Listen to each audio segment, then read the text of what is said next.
And to get a sense of how people are grappling with this, we're joined by our correspondent, Benard Akede.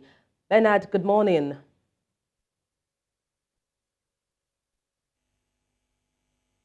Debola, can you hear me? I can hear you, Benard. Good morning. Where are you and what's happening where you are? Okay, so I currently am at Ologolo bus stop is what this place is called, along the Lagos Lekki Ajah Expressway. I beg your pardon. And if you can see clearly, the fuel queue. This queue you're seeing is from a fuel station, extends as far as the eye can see. I'll try, blow that up a little bit so you can see. This queue has been going from as early as 6:10 a.m. I'll also try and show you where the fuel station is and what the situation inside the fuel station is. If you can see inside there, you can see it's a bit of chaos. Now, this is the neighborhood fuel station, which usually is not this busy, never this busy, as a matter of fact, except at times like this. The gates are locked. There are some vehicles inside, but on the outside, the queue is as long, as I mentioned again, as long as the eyes can see. Now, the queue from this kind of filling station and others has also caused traffic congestion in certain places. I, for example, am a victim of such traffic congestion. The staff bus that should have picked us up from as early as 6:30 is yet to get to my bus stop, has been on the same spot for over an hour and 30 minutes because of the ripple effect of queues from different parts, of the state on this particular corridor. It's really, really chaotic in this place. This road that should ordinarily have been busy around this time is very empty because most of the vehicles that should be flying the road are stuck in one queue or the other, or are just without PMS and have nowhere to go. I wonder, Bernard, if you were able to speak to any motorist at all, or even any person trying to purchase petrol, just to get a sense of how they are grappling with this new reality.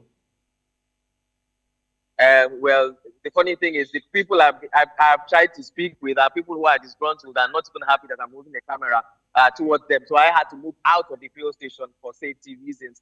But of course, going in there, and I'm showing you the fuel station again, going in there, you would definitely see and hear how disgruntled people are. To start with, the product is no longer cheap. This particular fuel station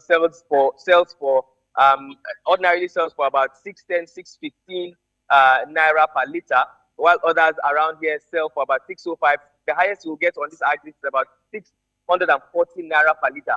But now that the product is scarce, prices have gone as high as say 650, close to 700 in some places. So you can tell, you understand that people are going to be very, very upset. Now it looks like they're about to open their gate and recommence sale of the product at this particular fuel station, which is the drama that you're seeing around. And this pretty much is what you have in many fuel stations that have the product to sell along this axis. Again, not many of them actually have product, and for those who have, this is the kind of chaos you'll be witnessing in and around such stations. Now, aside this, Bernard, has this in any way impacted traffic on the road? What's it like? So yes, it has impacted traffic negatively and, well, ironically, positively, depending on the side of the divide that you stand. Positively, you can see that the road is free-flowing. This usually would have not been at this time of the day, like Ekpe Expressway, if you know this particular corridor very well. But it's free because most of the cars, as mentioned earlier, are either stuck in some fuel queues of some sort somewhere, or just without the product and so cannot even move anywhere. Unfortunately, it has affected in other ways. For example, myself, who should have been at the office by now, I can't get to the office because the resultant queues have caused traffic or gridlocks at certain places. For example, around Ajah, some of our other colleagues are still in the staff force stuck around Ajah flyover because of the resultant traffic from the queues in that particular area. So it's like the French would say, comme ci, comme ça, like this, like that. It's affecting the one side and it's creating for free roads on the other side. But whatever the case may be, people definitely are negatively impacted by these queues from the fuel station. Benard, thank you so much for that detailed coverage. We'll keep in touch with you to see how that pans out. We're also joined live by a public affairs commentator, Dotun Ojon. Good morning. Glad to have you join me. Good morning. It's good to be here. Mr. Ojon, perhaps I should start by asking how you have been coping with the fuel scarcity. I was hit hard yesterday because my driver and I have to abandon our vehicle in an office and to be able to make our way home. It's not just a result of the fact that there's fuel scarcity. All of us as a people have also gone the extra mile to display our indiscipline anytime there's a crisis like this. And like I used to say, whenever anything happens in a nation, the response of the citizenry determines the kind of government they will always have. Our response to things like this has always been chaotic. Our response to things like this has always been a display of indiscipline. And that's why most of the time I was listening to your correspondent now. Fuel scarcity alone, and I say it and I take responsibility for this, is not enough to cause all the traffic jam that we see in town. If we maintain the normal queue that Nigeria was known for in the 80s, you discover that one after the other, these attendants will attend to us and will leave. But most often when you get to filling station, you see as many as 3-4 queue. You see people even jumping the queue. You see people entering through the exit point, and before you know it, everything becomes chaotic. So the kind of leadership we have as a country is an expression of who we are as a people. Just to quickly chip in there, talking about the aftermath of fuel scarcity. Now, NNPC has announced this will be resolved in 5 days' time. But the question really is, why is there fuel scarcity in the first place? I think we all know the solution to the problem, and doing what we know is a major issue. Nigeria today, our consumption has moved down to over 60 million liters per day to about 52 million liters per day. That's since after subsidy. So anybody can take a calculator and you can calculate that, within a week, this is the amount of fuel that we are going to use. But like I said, that most often we are not strategic enough, and any state that is not strategic will always pass through situation that is not pleasant, and that's where we have found ourselves. So what is the solution? And I have repeatedly said this, that if you are in a country that consumes about 52 million liters per day, and you have refineries, the three of them put together, that can actually produce up to 500,000 barrels of liters per day, then you do not have anything called problem. You only need the courage to be able to fix your asset, and you are able to dispense to the people, and you make money. The problem we have is that as long as you rely on importation, there will always be failure.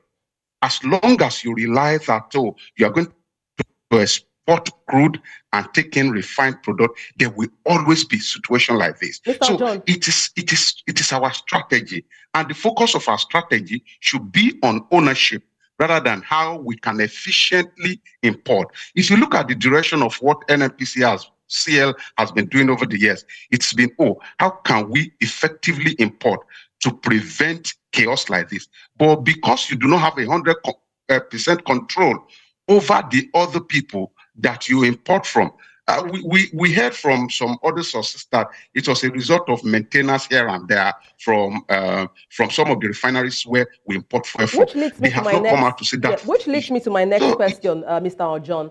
Apologies for butting in there. Talking about strategy, the NNPC has attributed this challenge to logistics, saying that there is fuel, but the challenge is about distribution. How tenable is that? It is not. It is absolutely not tenable. And in fact, I think it will have been better for one to be quiet than to come with an excuse that can further annoy the people in the community.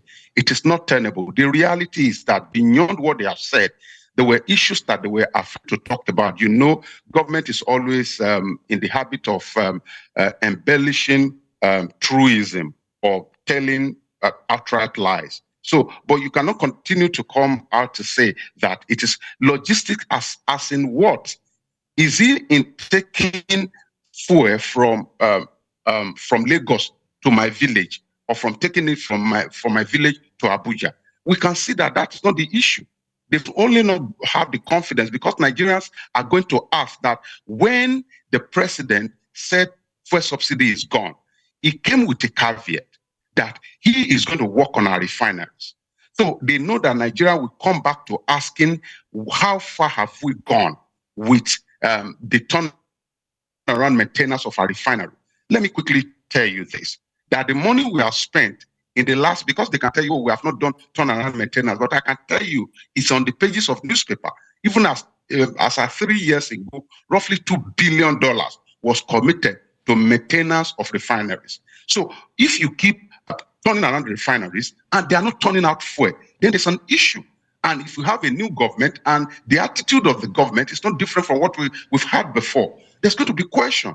So they are just trying to say, oh, there's fuel because they don't want Nigerians to ask the basic question as to the president promise to fix our refineries. I wanted to tell you the other time that the money that has been expended on turnaround maintenance of our refineries is enough to build refineries of that same capacity. So it is a question of a government that is not strategic in focus. It's a question of a government that is not being plain enough with the Nigerian people. And let me tell you that fuel is so important today. Nobody will have been this bothered if not because of the fact that our entire life is tied around petrol. What do I mean? If you get home today, yesterday I had light for just about 4 hours. I don't know the band that I am in, but my friend jokingly said I'm a bandit or bandit. So if you have fuel for 4 hours, you want to be productive. That means that you need petrol. You cannot get petrol. If I want to grind pepper in my village, I need petrol. If I want to move from one place to the other, I need petrol. Why? Because we do not have efficient transport system yet. We are talking about petrol is becoming the center of our life today because the basic infrastructure that is supposed to bail out the people from reliance on petrol has not been provided. And that's a fine place to wrap up. If our life is around petrol, we must do everything possible to ensure that we make it available. Thank you so much for your time on the news. Dotun Ojon, a public affairs commentator. Thank you once again. It's a pleasure.